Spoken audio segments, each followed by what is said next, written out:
che non c'è ad oggi dimostrabile una relazione di causa-effetto tra patologia tumorale che incide in quella regione così come in tutto il restante Veneto e specifico inquinante.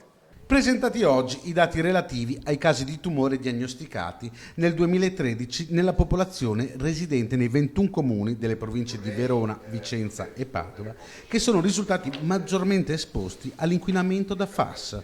Lo studio ha evidenziato che, rispetto alla popolazione attualmente censita dal registro tumori, l'incidenza di quelli maligni nei comuni esposti a FAS è inferiore sia nei maschi che nelle femmine, anche se le differenze non sono statisticamente significative.